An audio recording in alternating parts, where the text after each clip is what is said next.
Magandang araw po sa inyong lahat. Ang kwentong mapapakinggan nyo ngayong araw ay tungkol sa batang si Luigi na palaging tinutukso sa kanilang baryo dahil sa kwento na siya ay anak ng isang tikbalang. Hanggang sa dumating sa buhay niya si Narciso na naging tagapagtanggol niya mula sa mga nanunukso sa kanya. Sa pag-atake ng isang aswang sa bahay ni na Luigi, ay doon na ipinagtapat ng kanyang lola Luisa ang katotohanan. Ibinigay nito kay Luigi ang kinintuang buhok ng tikbalang na nagbigay sa kanya ng proteksyon. Ngunit hanggang saan kayang protektahan ng ginintuang buhok ng tikbalang ang batang si Luigi?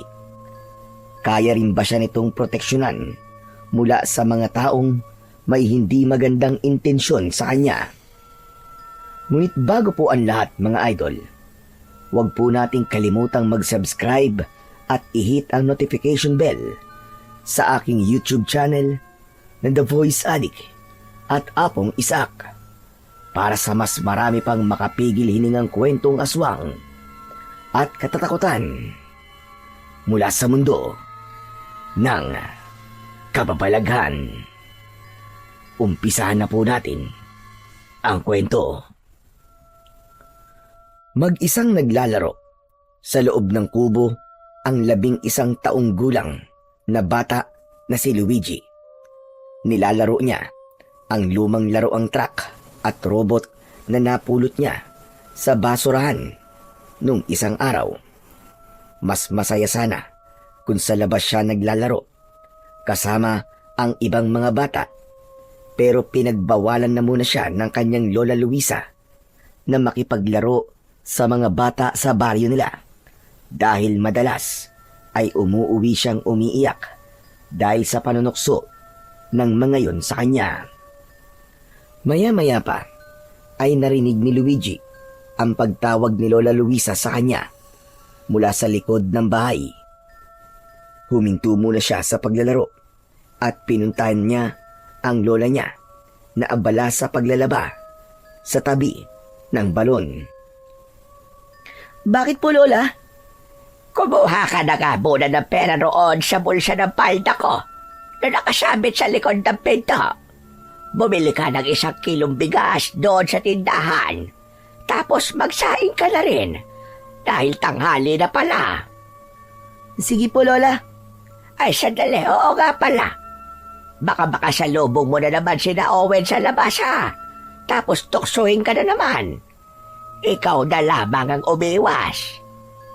Lawakan mo na lamang ang pag-unawa mo sa mga batang hindi natuturuan ng magagandang asal ng kanilang mga magulang. Sige na. Kahit naman po anong iwas ko kina Owen, sila pa rin po ang lumalapit sa akin. Kaya wala pong silbi ang pag-iwas ko sa kanila. Basta, iwasan mo na lang sila, apo. Lahat ng sasabihin nila ay ipasok mo sa kaliwang tenga mo, tapos labas sa kanan. Sige na, bumili ka na ng bigas, apo. Kumilos na si Luigi. Kumuha siya ng pera at naglakad papunta sa malapit na tindahan. Nagpasalamat siya dahil hindi niya nakita si Owen at ang mga kaibigan nito na paborito siyang tuksuin.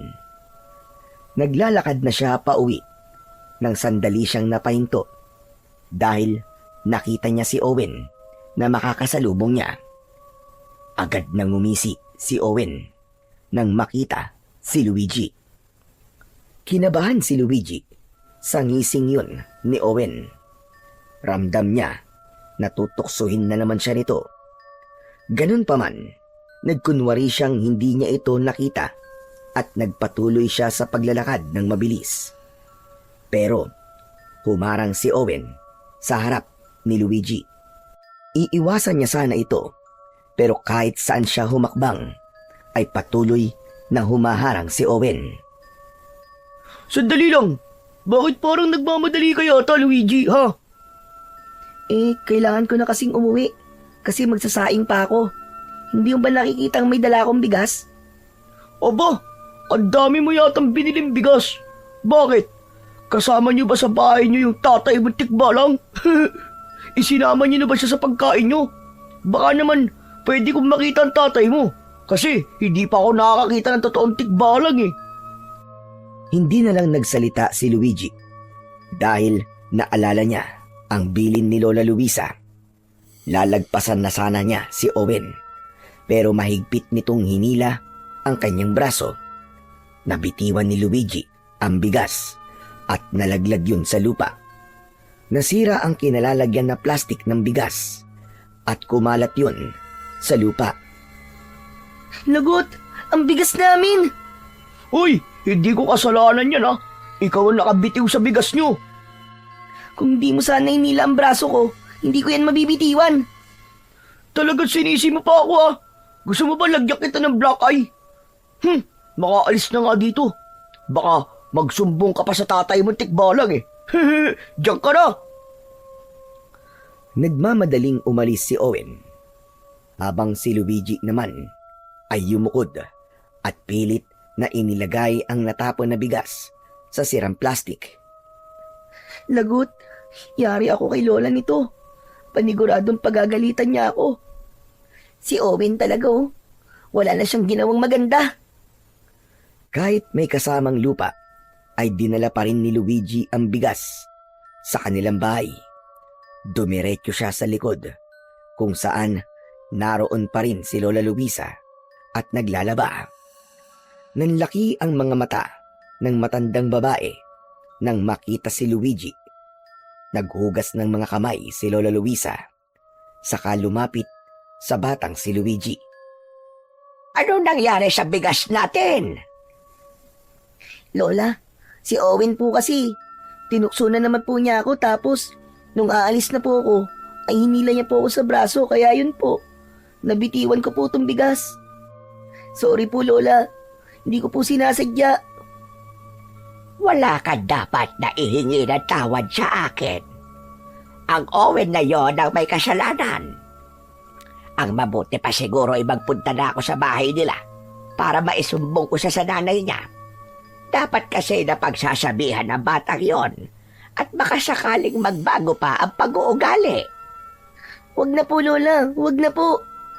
At bakit mo naman ako pinipigilan? Kasi po, papaluin si Owen ng nanay niya kapag nagsumbong po kayo.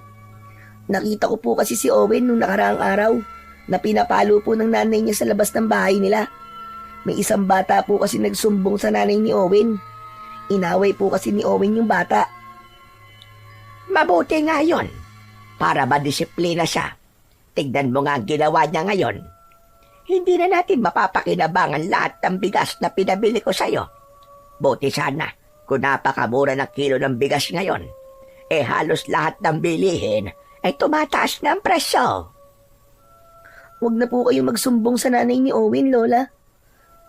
Bibili na lang po ulit ako ng bigas. Babawasan ko na lang po yung perang iniipon ko.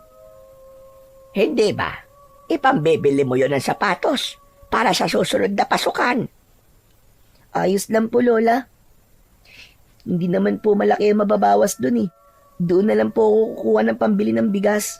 Basta wag niyo na pong isusumbong si Owen sa nanay niya. Kahit po hindi maganda ang patrato niya sa akin at palagi niya akong tinutukso, ayoko naman po siyang masaktan ng nanay niya nang dahil lang sa akin. Ay, nako. Ikaw talagang bata ka. Napakabuti ng iyong puso. Hindi ako makapaniwala na kahit puro panunukso na ang nakukuha mo kay Owen, ay nagagawa mo pa rin siyang proteksyonan. Pero ito ang tandaan mo, Apo. Walang masamang maging mabuting tao. Pero dapat ay hindi mo rin hahayaan na abusuhin ka ng iba dahil sa ikaw ay mabait. Minsan, kailangan mong manindigan at lumaban kung alam mong mali na ang nangyayari sa iyong paligid. Sige na, huwag mo nang bawasan ang iniipon mong pera at kumuha ka na ulit ng pera sa bulsa ng aking palda. Sige na, Apo ko. Ngumiti si Luigi kay Lola Luisa Sa kanya sinunod muli ang utos nito. Hindi alam ni Luigi kung kailan nagsimula ang panunukso sa kanya na ang tatay niya ay isang tikbalang. Pero nang magsimula siyang magkaroon ng kamalayan sa paligid, ay madalas niya nang naririnig sa usap-usapan ng ilang mga tao sa baryo nila na ang nanay niya ay pinagsamantalahan daw ng isang tikbalang. Ilang araw matapos maipanganak ni Luigi, ay nagpatiwakal ang kanyang ina. Ayon sa mga tao, ginawa yun ng nanay ni Luigi dahil sa labis na kahihiyan dahil ang anak nito ay anak ng isang tikbalang. Habang kumakain ng tanghalian, ay hindi maiwasang isipin ni Luigi ang nangyayari sa buhay niya. Dahil kasi sa panunuksong inaabot niya, ay wala siyang naging kaibigan sa kanilang lugar. Natuto siyang maglarong mag-isa at huwag masyadong lumabas kapag hindi kinakailangan. Luigi, mamaya ka na tumulala dyan na po. Lumalamig na ang pagkain mo, ha? Hindi mo ba gusto ang ulam? Hindi ba't paborito mo naman ang munggo? Hindi naman po dahil sa ulam natin eh. Kaya ako tahimik, Lola. Iniisip ko lang po kasi yung panunukso sa akin na tikbalang daw po ang tatay ko. Lola, totoo po ba yun? Tikbalang po ba talaga ang tatay ko? Apo, ilang beses ko bang sasabihin sa'yo na walang katotohanan ang bagay na yan? Kung hindi po totoo, bakit po nila ako tinutokso ng ganun? Saan po nila nakuha ang ganung kwento? Alam mo na ba ng mga tao rito sa baryo? Masyadong matindi ang paniniwala ng marami rito sa kababalaghan. Nabuntis kasi ang nanay mo ng isang lalaking taga-syudad. Iniwanan siya. Nakita ng mga tao na lumalaki ang tiyan ng nanay mo at alam ng lahat na wala siyang nobyo. Kaya doon nagsimula ang kwento na nabuntis ng tikbalang ang nanay mo kasi nangunguha ng panggatong na kahoy ang nanay mo sa gubat. Pinapaniwalaan kasing may tikbalang daw na naninirahan sa gubat natin dito. Pero bakit po nagpatiwakal si nanay?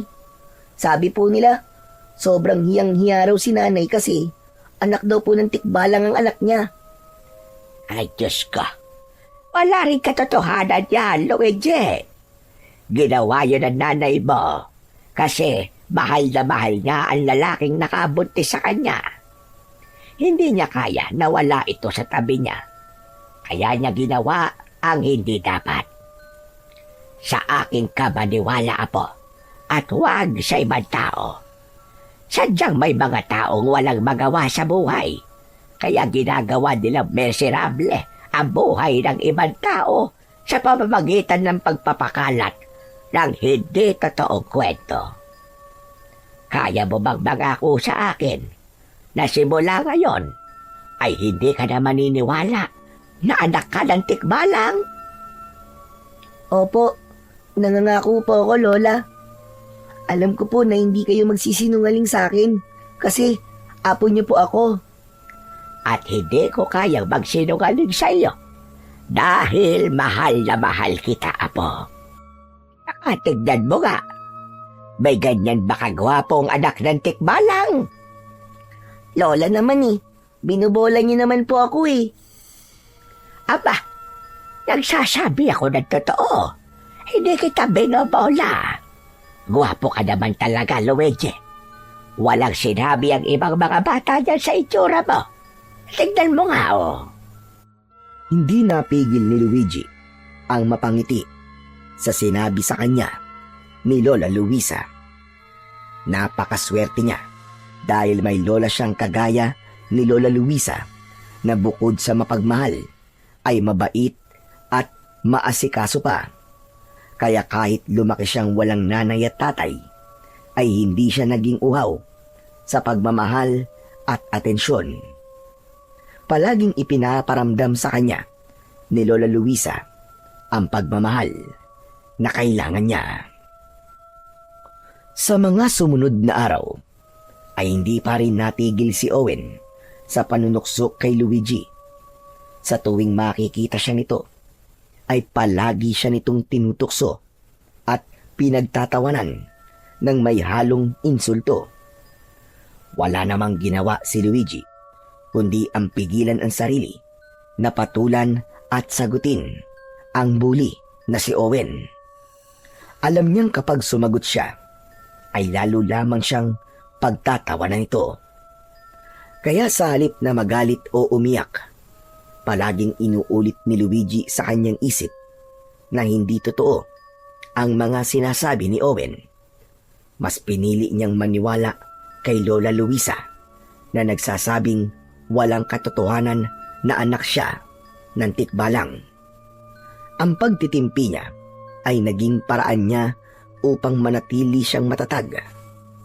Sa puso niya, alam niyang ang pagmamahal at sinasabi ng kanyang lola ang mas dapat niyang pakinggan kesa sa masasakit na salita ng iba.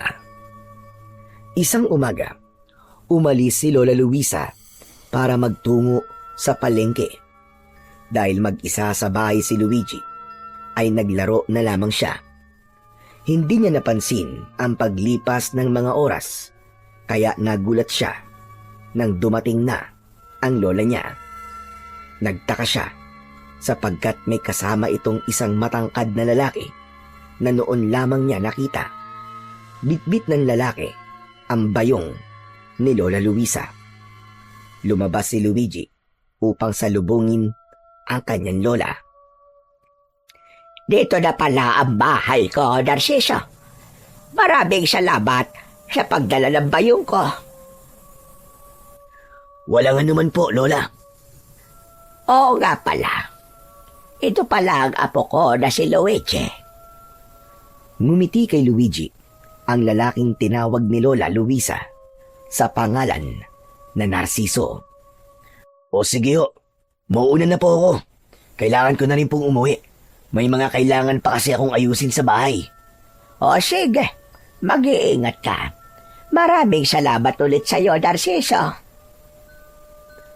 Nang umalis na si Narciso, ay pumasok na sina Luigi at Lola Luisa sa kanilang bahay. Dumiretso sila sa kusina. Ipinatong ni Lola Luisa ang bayong sa ibabaw ng lamesa at isa-isa nitong inilabas mula roon ang mga pinamili nito. Lola, sino po yung lalaki na yun? Manliligaw niya po? Pahabagin langit. Ano ba pinagsasasabi mo, bata ka? Masyado na ako matanda para sa bagay na yan. Napakabalisyoso mo naman. May asim pa naman po kayo ah. Anong asim-asim ang sinasabi mo? Ang asim na meron na lang ako ay sa kilikili. Si Narciso yon. Bagong salta rito sa baryo natin. Nabili pala niya yung lupa sa dulo na may sira-sirang bahay. Eh bakit po niya kayo tinulungan sa pagdadala ng bayong nyo kung hindi niya po siya manliligaw? Bakit? Hindi ba pwedeng may mabuting kalooban lamang si Narciso? Kaya niya ako tinulungan. Nakita niya kasi ako na hirap sa pagdadala ng aking bayong. Kaya tinulungan niya ako. Tapos habang naglalakad ay nagkwekwentuhan na rin kami. Kaya nalaman ko, nang salta lamang siya rito sa atin. Ganun po ba? Akala ko po kasi manliligaw niyo na po siya eh. Ikaw nga bata ka huwag ka masyadong malisyoso. Nagbibiro lang po, Lola. O siya, tama na yan. Tulungan mo na lang ako sa paghihiwa ng mga gulay. Magluluto ako ngayon ng chapsoy. Kinuha na ni Luigi ang kutsilyo at sangkalan. Maya-maya ay magkatulong na sila ni Lola Luisa sa paghihiwa ng mga gulay at agad na nawala sa isip niya si Narciso. Kinabukasan ng umaga, naunang magising si Luigi kesa kay Lola Luisa. Nagtaka siya sapagkat Palaging ang matanda ang nauunang magising. Nakita niyang nakabaluktot sa pagkakahiga si Lola Luisa habang balot ng kumot. Hinawakan ni Luigi ang noo at leeg ng kanyang lola. Hala, Lola. Napakainit niyo po. Ang taas po ng lagnat niyo. Sinasabi ko na nga ba at lalagnatin ako. Nauna lang kasi ako kahapon tapos hindi ako nakaligo. Sandali at babangon na ako para makapaghanda ng almusal. Lola, wag na po. Ako na lang pong kikilos habang di pa po kayo magaling. Baka po mas lalong lumala ang lagnat niyo kapag nagkikikilos po kayo eh. O siya, sige apo. Bumili ka na lamang ng pandesal doon sa panaderia. Tapos dumaan ka kay Simang at manghingi ka doon ng dahon ng lagundi. Mabisa ang halamang gamot na yon para bumaba ang lagnat ko. Pasensya ka na sa akin na po. Agad na sinunod ni Luigi ang sinabi ni Lola Luisa. Kumuha siya ng perang pambili ng pandesal. Inuna niya ang pagbili ng tinapay bago siya nagtungo sa bahay ni Simang. Nanghingi siya rito ng dahon ng lagundi at pinayagan naman siya ng babae. Nang may sapat ng dahon ng lagundi si Luigi, ay agad siyang naglakad pauwi sa kanilang bahay. Habang naglalakad, ay narinig ni Luigi ang panunukso ni Owen na nasa likuran niya pala. Luigi! Anak ng tikbalang! Tumakbo ka nga ng mabilis! Sige na! Ipakita mo sa akin ang pagkakaroon mo ng dugong tikbalang! Hindi pinansin ni Luigi si Owen. Mas binilisan niya ang paglalakad. Ngunit bigla siyang tinapik ni Owen sa likod. Kaya hindi niya na napigilang huminto at harapin ito. Pwede ba wag ngayon, Owen? May lagnat si Lola Luisi. Kaya kailangan ko madala sa kanya ang mga gamot na to. Aba, bakit parang ang tapang mo yata ngayon ha? Huwag mo sabihin, napapalagan mo na ako. Hindi naman sa ganun, Owen. Kailangan ko lang talaga madala tong dahon ng lagundi kay Lola. Pasensya na kung nasigawan kita.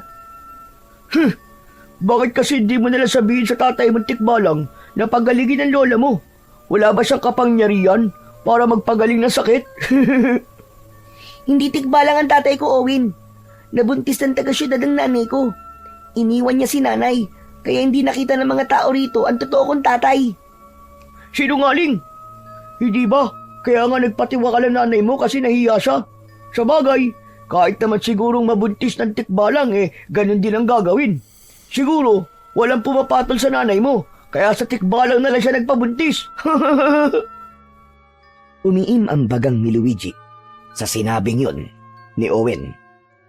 Pinilit niyang wag magalit pero hindi niya kayang palampasin ang pag-iinsultong ginawa ni Owen sa nanay niya. Bawiin mo ang sinabi mo. Hindi malandi ang nanay ko. At wag mo siyang pagsalitaan ng hindi maganda. Irespeto mo ang kaluluwa niya. Bawiin mo ang sinabi mo tungkol sa nanay ko. Bawiin mo! Paano kung di ko bawiin? Sige nga, anong gagawin mo? Akmang susuntukin ni Owen si Luigi nang biglang dumating si Narciso. Mabilis nitong hinawakan ang kamao ni Owen kaya hindi yun dumapo sa muka ni Luigi. Hoy! Bakit mo susuntukin si Luigi, ha? Bitiwan mo ako! Bitiwan mo ako! Kailangan ko makaganti sa lokal-lokal to!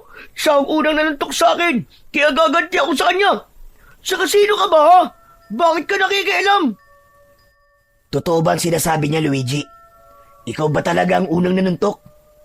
Opo, pero tinutukso niya po kasi ako eh.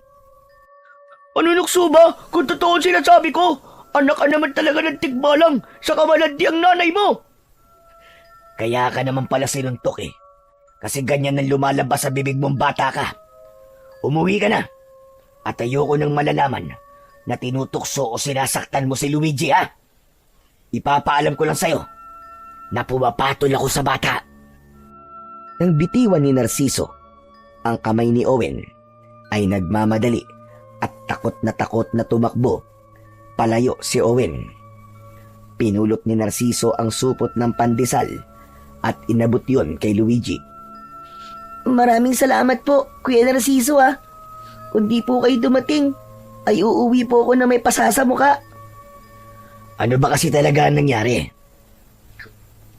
Tinukso po niya ako, natikbalang po ang tatay ko. Sinabi rin po niyang walang may gusto sa nanay ko kaya pumatol po sa tikbalang. Palagi na lang po kasi akong tinutukso ni Owen, kaya hindi na po ako nakapagpigil kanina. Nasuntok ko po siya bigla. Tama lang ang ginawa mo. Minsan ay kailangan mong lumaban para malaman nila na hindi ka nila maaaring tapak-tapakan palagi. Oo nga pala, ano ba yung dahon na dala mo? Dahon po to ng lagundi. Nilalagnat po kasi si Lola Luisa Ganun ba? Ang mabuti pa ihahatid na kita sa bahay nyo at baka inaabangan ka ng Owen na yon. Pumayag si Luigi sa sinabing yun ni Narciso. Habang naglalakad sila, ay muling nagtanong si Narciso. Curious lang ako, Luigi. Totoo ba yung tinutukso sa'yo? Na anak ka raw ng tikbalang? Naku, hindi po. Gawa-gawang kwento lang po yun ng mga tao rito sa amin. Saka kung anak po ako ng tikbalang, hindi po sana ako mukhang tao, di ba? Sa bagay, may punto naman ang sinabi mo. Kumusta na pala si Lola Luisa? Mataas po ang lagnat niya Naulanan po kasi siya kahapon.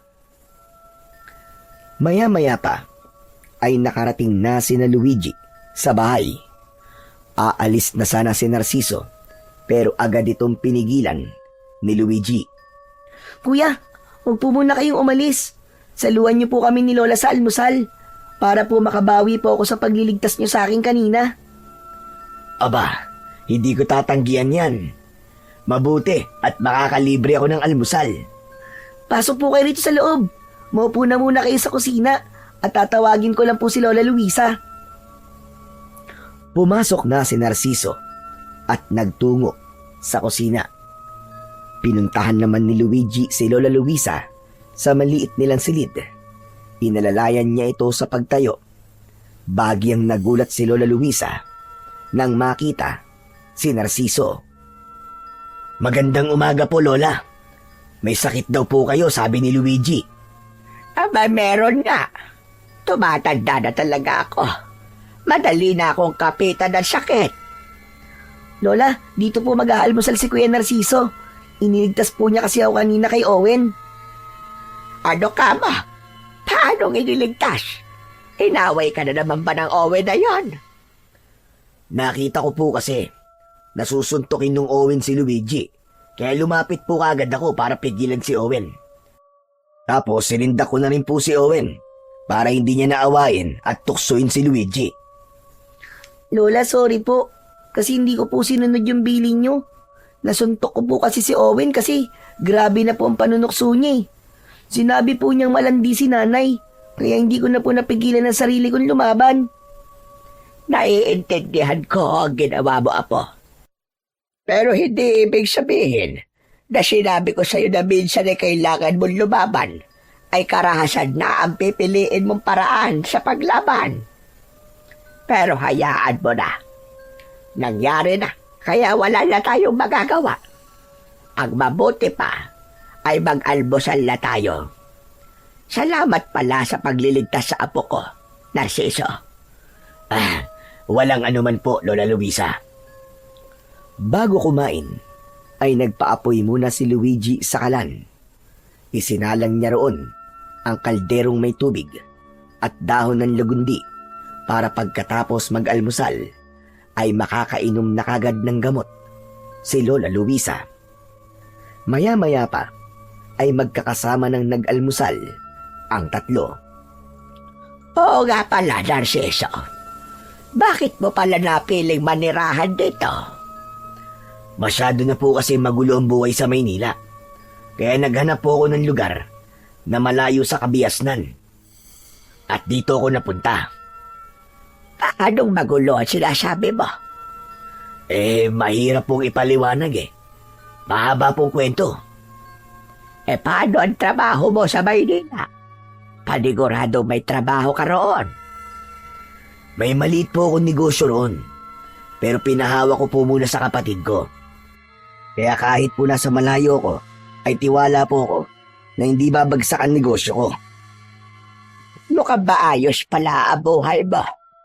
Nakakatuwa naman na pinili mong manirahan sa ganitong klase ng lugar.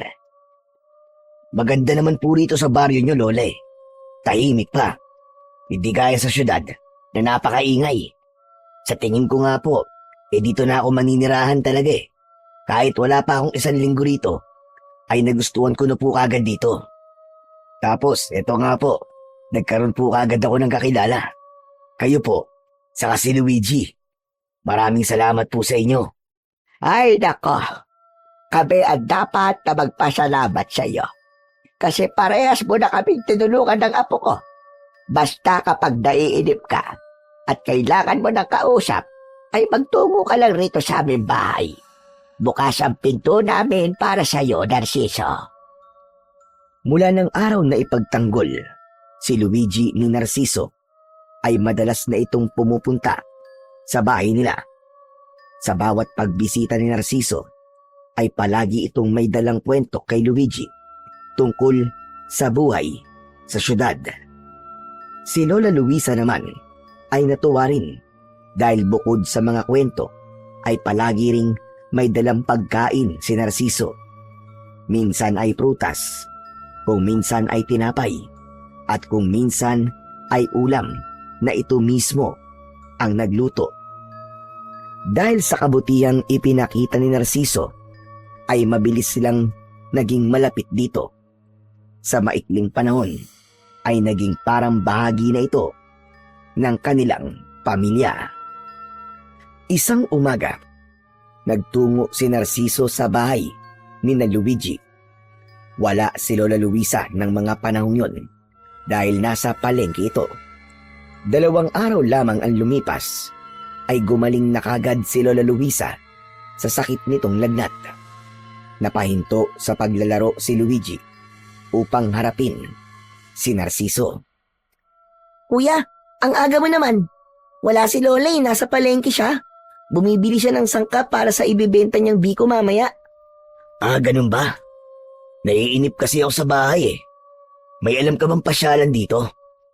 Ayoko kasing mamasyal ng mag-isa at baka kung saan ako mapunta. Alam mo na, baka maligaw ako rito. May malinis na bati sa loob ng gubat, kuya.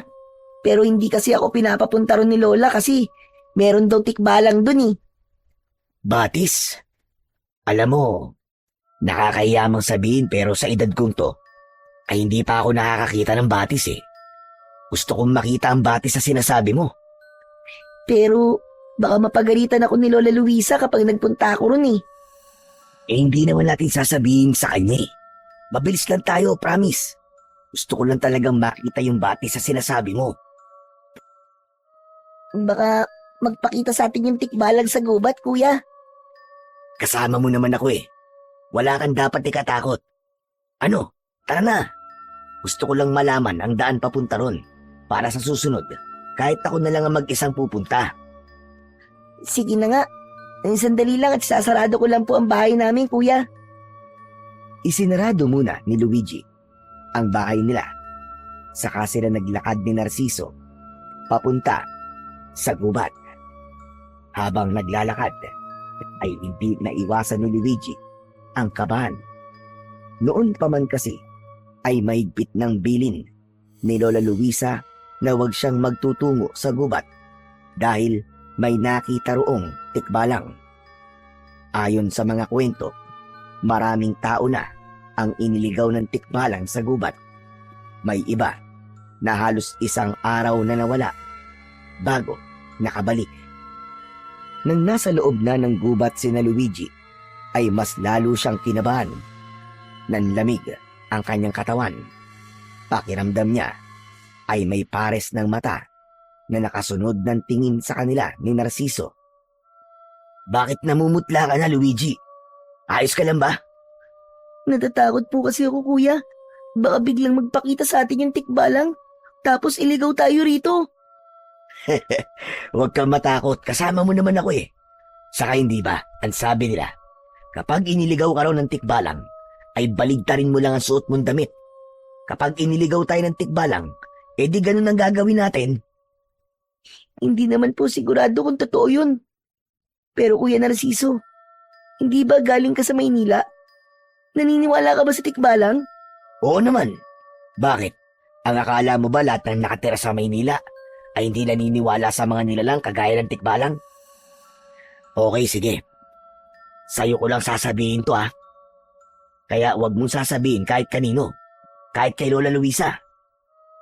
Alam mo, Luigi, may third eye kasi ako eh. Ha? Third eye? Nakakakita ka ng multo, Kuya? Hindi lang multo, pati mga elemento. Doon nga sa bahay ng kapatid ko sa Maynila, may nakatirang diwending puti. Minsan kapag mag-isa ako, kinakausap ko siya. Wow! Ang astig niyo pala, Kuya. Hindi ko alam na may ganyan pala kayong kakayahan. Kaya nga huwag kang matakot ngayon, kasi kasama mo ako. Kapag nakita ko yung tikbalang, kakausapin ko siya. Na huwag niya tayong sasaktan, kasi wala naman tayong gagawing masama sa kanya. Dahil sa mga sinabi ni Narciso, ay agad na nawala ang takot ng batang si Luigi. Naging kampante na siya nang malaman niya ang kakaibang kakayahan ni Narciso. Makalipas ang ilang minuto, narating na ni na Luigi ang batis na nasa loob ng gubat. Hindi ganun kalaki ang batis, pero napakalinaw ng tubig nun. May mga maliliit na isda na naninirahan sa batis. Bumakas ang pagkamangha sa muka ni Narciso. Wow! Napakaganda pala ng batis! Para tayong nasa paraiso, Luigi! Salamat! Dinala mo ko rito, ah! Sabi ko naman sa'yo, Kuya, maganda talaga rito. Pero ngayon na lang ulit ako nakapunta rito kasi, yun nga, pinagbabawalan ako ni Lola. Biglang naghubad ng damit si Narciso at lumusong ito sa tubig. Lumangoy ito roon at para itong batang tumatawa. Pinanood lang ni Luigi si Narciso habang nakaupo siya sa nakatumbang puno sa gilid ng batis. Luigi, halika! Maligo ka na rin! Ang sarap ng tubig! Ang lamig! Ikaw na lang, Kuya. Baka nasa bahay na si Lola. Magtataka yun kapag nakita niyang basa ako. Nagpatuloy si Narciso sa paglangoy sa batis. Nang mapagod ito, ay umahon na ito at tumabi kay Luigi. Hindi nakapagsisisi na pumunta ako sa lugar na to. Siguro'y napakarami pang magandang lugar dito na nagtatago lang. Yung bundok dito, Kuya, maganda rin. Magandang tanawin kapag nasa tuktok ka na. Minsan nga, may mga tao mula sa ibang lugar na umaakyat doon. Sa sunod, gusto ko rin makaakyat doon. Pero Kuya, hindi ba nakakakita ka ng hindi nakikita ng normal na mata? Nakikita mo ba yung tikbalang na sinasabi nila na nakatira rito sa gubat? Hindi ko naman siya nakikita. Hindi ko rin siya nararamdaman. Baka kasi hindi totoo na may tikbalang dito. Ewan ko, Kuya. Bata pa lang kasi ako'y naririnig ko ng kwentong yun na may nakatira daw pong tikbalang dito. O baka naman nasa ibang parte siya ng gubat kaya hindi mo siya nakikita at nararamdaman. Siguro nga. Pero dito sa paligid natin, wala siya rito. Teka, may tatanong pala ako sa iyo, Luigi. Total, nasa tikbalang na ang usapan natin. Ano po yun, Kuya? Paano nga kung totoong anak ka ng tikbalang? Anong mararamdaman mo? Ano? Hindi naman talaga ako anak ng tikbalang, Kuya eh. Paano nga lang, di ba? Kumbagay, kunwari lang. Ewan ko. Hindi ko alam kung paano ko sasagutin ang tanong mo, Kuya. Pero hindi talaga tikbalang ang tatay ko. Ang sabi ni Lola ay taong tatay ko. Bakit mo naman naitanong yan, Kuya? Wala lang. Parang ang astig kasi kung tikbalang ang tatay mo eh. Malay mo, may kakaiba ka rin kakayahan gaya ng sa isang tikbalang. O kaya, meron siyang iniwan na bagay na magagamit mo balang araw, di ba? Biglang natahimik ang batang si Luigi. Sa sinabing yun ni Narciso, ay bigla siyang napaisip na ano nga kaya ang mangyayari kung totoong anak siya ng isang tikbalang. Hindi nagtagal ay inaya na si Luigi ni Narciso na umuwi. Pagkarating niya sa kanilang bahay, ay patuloy pa ring nag-iisip si Luigi tungkol sa pinag-usapan nila ni Narciso sa gubat. Kinagabihan, mahimbing nang natutulog si Luigi sa tabi ni Lola Luisa. Halos maghahating gabi na nang biglang nagising si Luigi sa dahilang hindi niya alam. Hinilabutan siya nang may naamoy siyang kakaiba sa paligid. Kaamoy yun ng nabubulok na karne. Napapitlag si Luigi nang may narinig siyang tila humalmot na matutulis na daliri sa bintana na nasa kanyang tabi. Sa kabila ng takot ay namayani ang kuryosidad sa kanya kung ano ang dahilan ng kanyang narinig. Tahimik na lumapit si Luigi sa bintana. Sumilip siya sa maliit na siwang sa bintana at nagulat siya nang makita niya ang isang mapulang mata na nakasilip din mula sa labas. Lola! Lola, gumising po kayo, Lola! Ano ba't nang iistorbo ka ng natutulog, Luigi? Lola, may tao po sa labas. Ano ka ba? May tao. Opo, nakasilip po siya sa bintana natin. Ang pula po ng mata niya. Abay, baka adik yon. Sandali at kukunin ko lang ang itak ko. Humanda sa akin ang adik na yan. Tatagpasan ko sa landila. Bumangon si Lola Luisa at nagtungo sa kusina. Nakasunod naman dito si Luigi dahil takot siyang mag-isa sa kanilang kwarto. Bumalik sila sa kwarto na may dala ng itak si Lola Luisa. Sigurado ka ba sa nakita mo, ha, Luigi? Opo, sigurado po ako. Pero ano pong gagawin niyo, Lola Luisa? Baka may masamang balak sa atin yung kung sino mang nasa labas. Kailangan niyang malaman na hindi tayo papayag na makakapasok siya rito. Pero baka mas mabuting dito na lang po tayo sa loob, Lola. Hindi naman tayo lalabas. Sisindakin ko lang siya. Inalis ni Lola Luisa ang kandado ng bintana at mabilis nito yung binuksan. Sino nandyan? Kung may binabalak kang hindi maganda, ay huwag mo nang ituloy. Dahil hindi ka sasantuin ng itak ko. Lalaslasin ko, lalamunan mong lintik ka. Walang sumagot sa pagsigaw na yon ni Lola Luisa. Nanginginig naman sa takot si Luigi habang nasa likod ng lola niya. Mabigat pa rin ang kanyang pakiramdam. Dumungaw si Lola Luisa sa bintana, saka ito tumingin sa labas. Maya-maya pa ay humarap si Lola Luisa kay Luigi. Wala na bang tao sa labas, Apo? Siguro ay umalis na siya dahil sa takot. Hala, sige. Bumalik na tayo sa pagtulog at inaantok pa ako. Sigurado po ba kayo, Lola? Oo nga. Kaya huwag ka nang matakot. Halika na. Matulog na tayo ulit.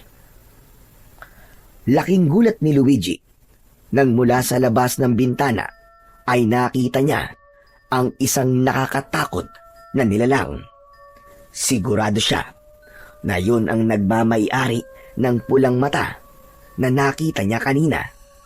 Para yung isang halimaw na nakatakas sa impyerno. Meron yung matutulis na mga ngipin at mahabang dila. Bago pa mabigyan ni Luigi ng babala, si Lola Luisa ay nagawa ng kalmutin ng nilalang sa likod ang kanyang lola. Hanggang sa natumba si Lola Luisa. Kahit natatakot, ay kumilos pa rin si Luigi. Isasarado na sana niya ang bintana, ngunit mabilis na nakatalon ng aswang papasok sa kanilang bahay. Agad namang iniharang ni Lola Luisa ang sarili nito sa nakakatakot na nilalang habang nakaamba ang itak. Pinotektahan ni Lola Luisa si Luigi na nasa likod nito. Huwag ka lalapit! Hindi ako magdadalawang isip na patayin ka. Lumayas ka rito, aswang ka! Hindi ako natatakot sa'yo! Nang sandaling yon, ay isang bagay lang ang naisip gawin ni Luigi. At yun ay ang humingi ng tulong sa mga kapitbahay nila. Paulit-ulit siyang sumigaw ng malakas habang humihingi ng saklolo. Tila naramdaman ng nilalang na papunta na ang mga tao sa bahay ni na Luigi, kaya mabilis yun tumakas mula sa nakabukas na bintana. Kaya nang dumating ang mga tao, ay wala na ang nakakatakot na nilalang. Agad namang niyakap ni Luigi si Lola Luisa. Hindi niya na napigilan ang pag-iyak dahil sa natamong sugat ng kanyang lola. Isang manggagamot ang ipinatawag ni Lola Luisa para gamutin ang sugat nito sa likod. Matapos na magamot ang matandang babae, ay naaawang nilapitan ito ni Luigi. Kumusta na po ang pakiramdam niyo, Lola? Makirot pa rin ang sugat ko sa likod na po. Pero nalagyan naman na ni Julio ng gamot. Kaya siguradong ilang araw lang ay gagaling na rin ito. Sana nga po ay gumaling na po agad ang sugat niyo, Lola. Nag-aalala po kasi ako sa inyo eh. Ayos na ako, Apo. Ang mahalaga ay buhay tayong dalawa at hindi tayo nasaktan ng aswang na yon. Salamat sa Panginoon at hindi niya tayo pinabayaan. Aswang po ba talaga yung umatake sa atin kagabi? Oo, Apo. Aswang yon.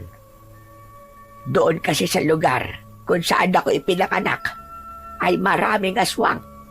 Ilang beses na ako nakakita ng ganon, kaya alam ko ang kanilang itsura. Pero Lola, paano po kung balikan po tayo ng aswang? Di lalaban tayo. Hindi ako papayag na may mangyaring masama sa ating dalawa. Lalong-lalo na sa iyo, Apo, Luigi. Saka nandyan naman ang mga kapitbahay natin na handang tulungan tayo. Hindi ba't nang marinig nila ang sigaw mo, ay nagpunta kagad sila rito? Sa gitna ng pag-uusap ni na Luigi at Lola Luisa, ay dumating ang nag-aalalang si Narciso. Umupo ito sa tabi ni Lola Luisa at hinawakan ang kamay ng matanda. Lola, totoo po bang kwentong nakarating sa akin? Inatake raw kayo ng isang aswang kagabi at nasugatan kayo? Napakabilis talagang kumalat ng balita sa lugar na ito. Oo, totoo yon. Inatake nga kami ng aswang at nagawa pa niyang makapasok dito sa aming bahay. Kumusta po kayo? Ikaw, Luigi, nasugatan ka rin ba? Ayos lang po ako, kuya. Hindi po ako nasaktan ng aswang. Pero si Lola po, nakalmot siya ng aswang sa likod. Mabuti na nga lang po at hindi malalim ang sugat niya. Mas makakabuti siguro kung magpunta tayo sa ospital, Lola.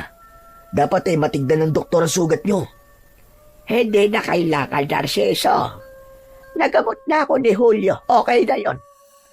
Kilala yung magaling na manggagamot dito. Isa pa, mas malaki ang gastos kapag sa ospital pa ako nagpagamot. Sigurado po ba kayo, Lola? Sigurado ako. Salamat sa pag-aalala mo, Narciso. Ano po bang nangyari? Bakit po kayo inatake ng aswang? Nagising kasi itong si Luigi tapos sumilip siya sa bintana. May nakita daw siyang kulay pulang mata. Kaya inakala ko na adik. Sisindakin ko sana gamit ang itak. Kaya binuksan ko ang bintana. Ayun, doon na kami inatake ng aswang pagtalikod ko. Ibig po palang sabihin meron pong aswang dito sa baryo nyo. Sa totoo lang ay hindi ko rin alam, Narciso. Napakatagal ko nang naninirahan sa baryong ito. Pero ngayon lang ako nakakita ng aswang dito. Kaya simula ngayon ay mag-iingat na tayong lahat dahil hindi natin alam kung kailan muling aatake ang aswang na yon o kung sino ang sunod niyang bibiktimahin. Tahimik lang na nakikinig si Luigi sa pag-uusap ni na Lola Luisa at Narciso. Ngunit ang takot sa kanyang dibdib ay mas lalong tumitindi. Pakiramdam niya ay hindi pa yon ang huling beses na makakainkwentro nila ang aswang na umatake sa kanilang bahay noong nakaraang gabi. Pagsapit ng gabi ay muling nakaramdam ng takot si Luigi. Pagkatapos nilang maghapunan ay naglagay ng asin si Lola Luisa sa gilid ng pinto at bintana. Lola, takot po ba sa asin ang aswang?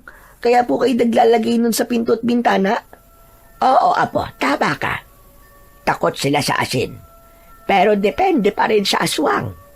Kapag siguro yung matataas na uri ng aswang, ay may posibilidad na walang epekto sa kanila ang asin. Kung ganun po, hindi po tayo sigurado na hindi na tayo mapapasok ng aswang. Ganun na nga. Pero mas mabuti nang may gawin tayo kesa sa wala. Lola, sa totoo lang po natatakot pa rin ako. Pakiramdam ko po talaga ay babalikan po tayo ng aswang. Ayoko pa po mamatay. Ayoko rin po mamatay kayo kasi kapag nangyari yun, mag-isa na lang po ako sa buhay. Hindi ko po kayang mawala kayo, Lola. Ayoko pong mangyari yun. Hindi agad nakapagsalita si Lola Luisa sa sinabing yun ni Luigi. Bakas ang takot at pag-aalala sa muka ni Luigi dahil simula nang may aswang na umatake sa kanila ay doon niya napagtantong hindi na sila ligtas. Pumasok si Lola Luisa sa kanilang kwarto. Makalipas ang ilang sandali ay binalikan nito si Luigi. May dalang telang pula ang matandang babae. Naiintindihan ko at takot na nararamdaman mo, apo. Kahit ako ay natatakot sa kung ano ang mga susunod na mangyayari sa atin. Tama ka. May posibilidad na bumalik ang aswang na yon. At hindi tayo sigurado kung kaya ba tayong protektahan ng asin. Kaya naisip ko na ito na ang tamang panahon para malaman mo ang buong katotohanan. Po, ano pong buong katotohanan? Ngayon pa lang ay humihingi na ako ng tawad. Kung ngayon ko lang ito sasabihin sa iyo, apo, Luigi. Pero sana ay maintindihan mo ko na matagal kong itinago sa iyo ang katotohanan dahil nais lamang kitang proteksyonan at gusto ko mabuhay ka ng normal gaya ng ibang mga bata. Ano po bang kailangan niyong sabihin sa akin? Kinakabahan naman po ako sa inyo, Lola eh. Apo, makinig ka. Totoo na ang tatay mo ay isang tikbalang. Ano po? Ang pangalan ng tikbalang na nakabuntis sa iyong ina ay Amaron. Hindi siya basta pangkaraniwan tikbalang, kundi siya ay isang hari ng mga tikbalang. Nagustuhan ni Amaron ng iyong ina. At kahit labag sa kalooban ng nanay mo, ay binuntis siya ni Amaron.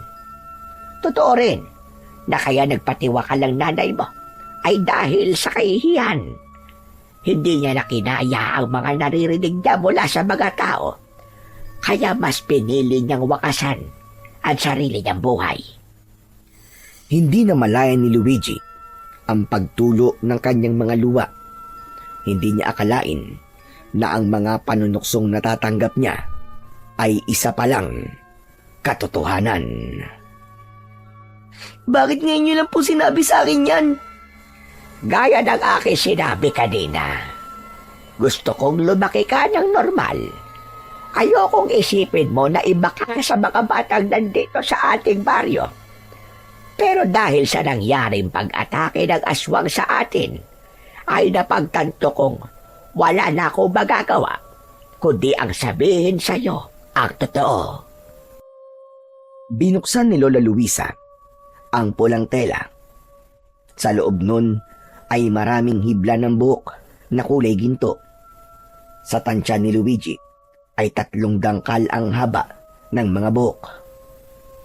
Ang buhok na ito ay ang ginintuang buhok ng iyong amang tikbalang. Siya mismo ang nagbigay sa akin ito, apo, matapos mamatay ng iyong ina. Ang sabi sa akin ng iyong tatay ay ibigay ko to sa iyo sa takdang panahon. Kailangan mo itong itali sa kahit na anong parte ng iyong katawan dahil ang ginintuang buhok na ito ang magbibigay sa iyo ng proteksyon laban sa mga aswang.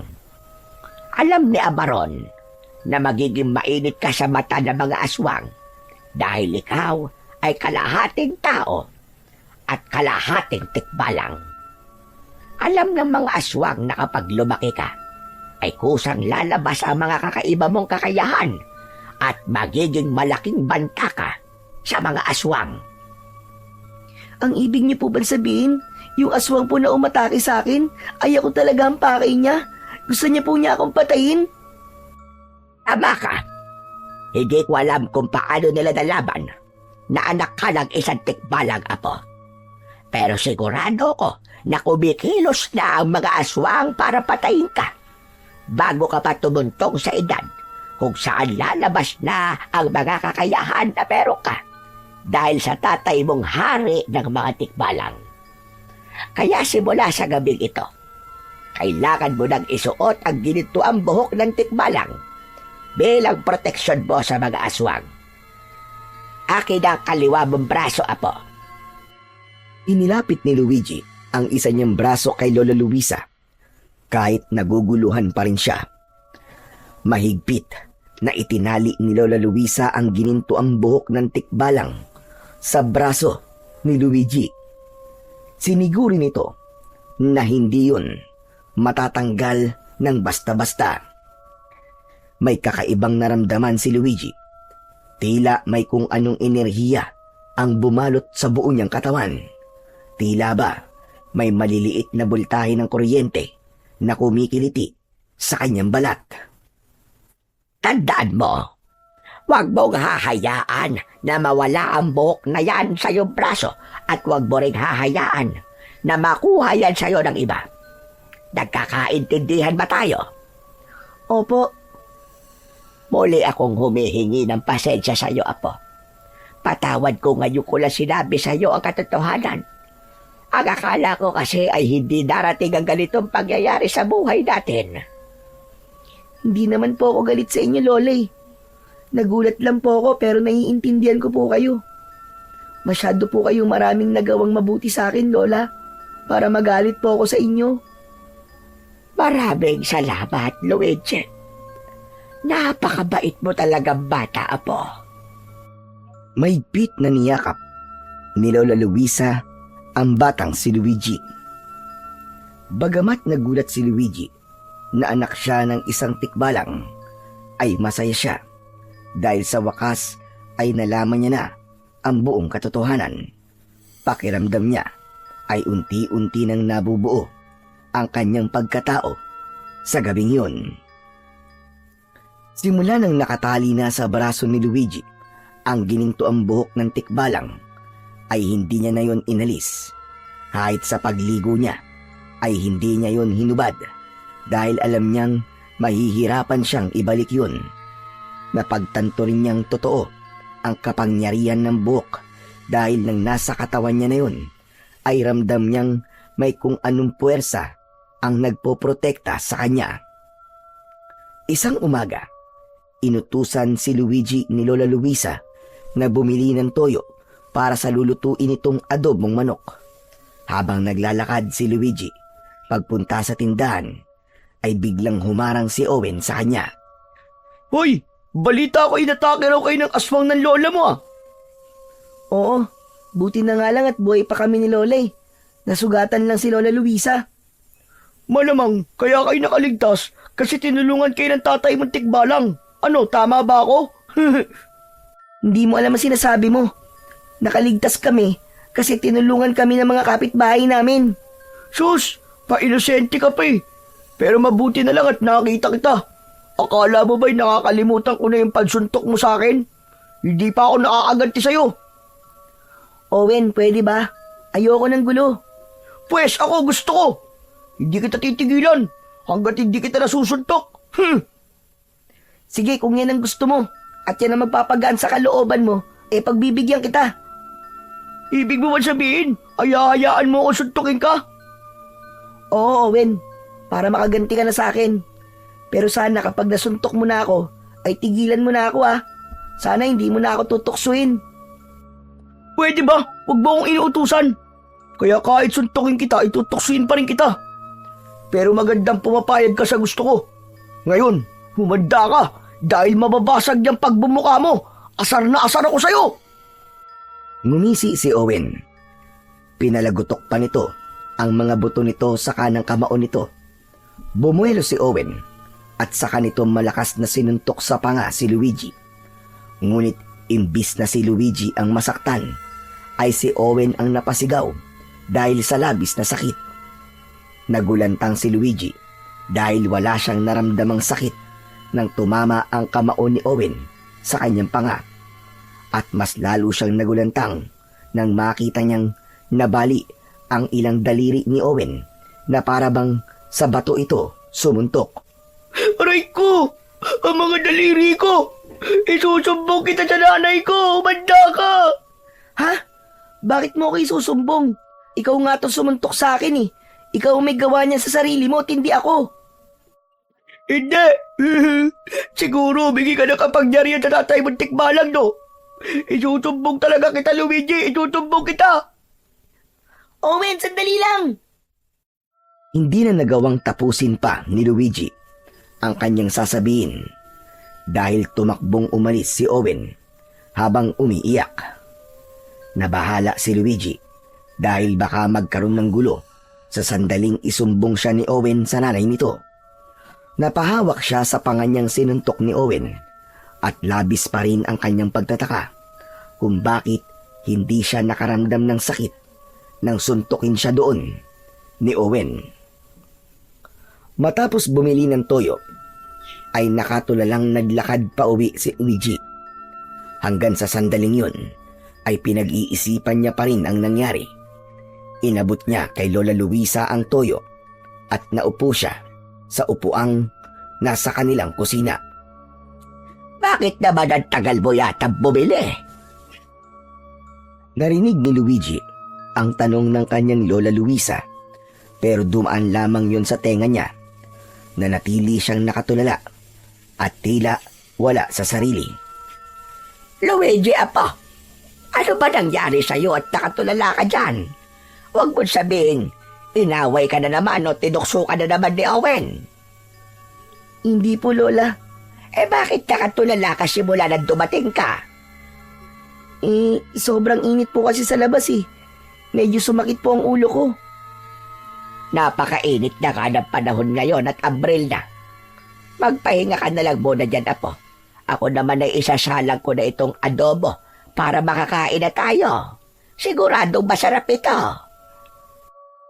Nagtungo si Luigi sa sala at naglaro ng kanyang mga lumang laruan. Pero wala roon ang atensyon niya, kundi sa kasagutan kung bakit hindi siya nasaktan sa pagsuntok sa kanya ni Owen. Hanggang sa nakita niya si Owen na papunta sa bahay nila.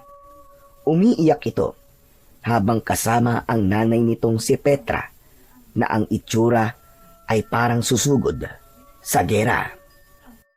Luisa! Luisa! Ilabas mo ang apo mo! Ilabas mo! Abay, sandali. Si Petra ba yon? Abay, bakit pala siyang kalabaw na nagwawala? Labis na kinabahan si Luigi nang lumabas si Lola Luisa para kausapin sina Owen at Petra. Petra, ano't sumisigaw ka? May problema ba? Meron! At malaki ang magiging problema nyo ngayong araw. Nasa na ang apo mong anak ng tikbalang? Ilabas mo siya! Teka, sandali. Hindi tayo magkakaintindihan kung mag-hysterical ka dyan. Ano ba kasing nangyari? Bakit parang galit na galit ka yata sa apo ko? Hindi lang ako galit sa kanya, kundi sobrang galit na galit. Tignan mo ang kamay ng anak ko. Nabalian siya ng 3 daliri. Alam mo ba kung sino may gawa nito? Walang iba kundi ang apo mong si Luigi. Kaya ilabas mo siya. Babalian ko rin siya ng daliri. Bilisan mo at nanggigigil na ako ng sobra. Huminahon ka muna, Petra. Baka mamaya himatayin ka dyan bigla. Pero sa tingin ko, ay hindi yan magagawa ng apo ko. Kilala ko si Luigi. Alam niya na masama ang manakit ng kanyang kapwa. Anong hindi magagawa sinasabi mo? Ginawa na nga niya. Kaya ilabas mo siya. Ilabas mo. O baka gusto mong ako mismo ang pumasok sa bahay niyo para mahila ko sa palabas. Sige, subukan mo gawin yan. At boboksingin talaga kita. Kita mo na. Parehas kayo ng apo mo. Pareho kayong bayulente. Napagtanto ni Luigi na hindi titigil si Aling Petra hanggang hindi siya nito nakikita. Kaya kahit natatakot ay mas pinili na lamang niya na lumabas. Nakayuko siyang tumayo sa tabi ni Lola Luisa. Ayan! Sa wakas nagpakita ka na rin bata ka. Anak ka talaga ng tikbalang? Ano bang tumakbo sa utak mo at binali mo ang daliri ng anak ko, ha? Hindi ko po binali ang mga daliri ni Owen, Aling Petra. Sinuntok po niya ako sa mukha kasi gusto niyang gumanti sa akin kasi nasuntok ko po siya sa mukha nung isang araw. Tapos siguro po ay napasama po ang pagtama ng kamao niya sa mukha ko. Kaya po nabali. Hey, yun naman pala, Petra. Si Owen ang may gawa niyan sa kanyang sarili. Sandali lang, Owen. Ang sabi mo sa akin nakaupo ka lang sa tindahan. Tapos nilapitan ka ni Luigi at walang dahilan niyang binali ang mga daliri mo. Sorry po, Nay. Nagsinungaling po ako. Totoo po sinabi ni Luigi. Baka po kasi hindi kayo maniwala kapag sinabi ko sa inyo ang totoo Kasi kahit po ako ay di makapaniwalang imbis na si Luigi ang masaktan, ay ako po nasaktan na suntukin ko po siya. O nakita mo na, Petra. Nagsinungaling naman pala sa'yo si Owen. Anak mo naman palang may kasalanan kung bakit nabali ang mga daliri niya sa kamay. Kahit na, kasalanan pa rin ni Luigi. Kaya kailangan niyong ipa-ospital ang anak ko. Handa kaming ipa-ospital si Owen kung yan ang magpapatahimik sa'yo. Pero Petra, nakikiusap ako sa'yo na pagsabihan mo naman at pangaralan mo naman ang anak mo na hindi tama ang nanunuksusan ng ibang bata. Ano bang pinagsasasabi mo, matanda ka, ha? Wala akong alam sa bagay na yan. Baka naman masyadong balat sibuyas lang yan si Luigi. Biro lang nasasakta na siya. Iba ang biro. Iba rin ang panunukso. Ang biro ay nakakatawa, habang ang panunukso ay nakakasakit. Mabait ang apo ko, Petra. At hindi siya dapat nakakaranas ng matinding panunukso mula sa anak mo. Alam mo bang kung anong klaseng bigat ang dinadala ni Luigi dahil sa paulit-ulit na panunukso ni Owen sa kanya? Magbaga salita, malalim yan kung makasugat. Kung patuloy mo yang hahayaan si Owen, baka hindi lang si Luigi ang masaktan, kundi pati na ang kinabukasan ng anak mo. Dahil kung lumaki ang anak mo na iniisip na tama ang panunukso at pang-aapi, anong klaseng tao kaya ang magiging siya pagdating ng araw? Napatahimik si Petra at hindi agad nakasagot. Tila napahiya ito, kaya hindi na nito alam ang sunod na sasabihin. Hanggang sa walang imik na hinila ni Petra si Owen palayo sa bahay ni na Luigi. Grabe, ang galing niyo po, Lola. Napaalis niyo po si Aling Petra. Ano na sinasabi ko sa'yo na paglaban na po? Hindi mo sila kailangan sakta ng pisikal. Bagkos, kailangan mo silang sampalin ng katotohanan. Ngayon, tayong dalawa naman na mag-uusap. Sumunod ka sa akin sa loob. Naunang pumasok si Lola Luisa sa kanilang bahay. Kinakabahang sumunod si Luigi. Nakaupo sa may sala ang matandang babae. Umupo si Luigi sa tabi nito. Ngayon, ipaliwanag mo sa akin ang nangyari. Kung sinuntok ka ni Owen, bakit siya ang nabalian ng daliri? Saan ka ba niya sinuntok? Sa mukha po. Sa mukha? Pero wala naman akong nakikitang pasa sa mukha mo. Sigurado ko na malakas ang pagsuntok ni Owen sa'yo para mabali ang mga daliri niya. Sa totoo lang po, Lola, kahit ako nga po'y naguguluhan kung paano po yung nangyari. Nang suntukin po ako ni Owen, wala po akong naramdaman na kahit na konting sakit. Para po siyang sumuntok sa bato, kaya ganun po nangyari sa kanya. Biglang natigilan si Lola Luisa. Nahulog ito sa malalim na pag-iisip. Hindi nagtagal ay nanlaki ang mga mata ng matanda. Nagtaka si Luigi nang biglang hawakan ni Lola Luisa ang braso niya kung saan nakatali ang ginintuang buhok ng tikbalang. Hindi kaya ang buhok na ito ng tikbalang ang dahilan kung bakit gano'n na nangyari? Ano pong ibig niyo sabihin, Lola?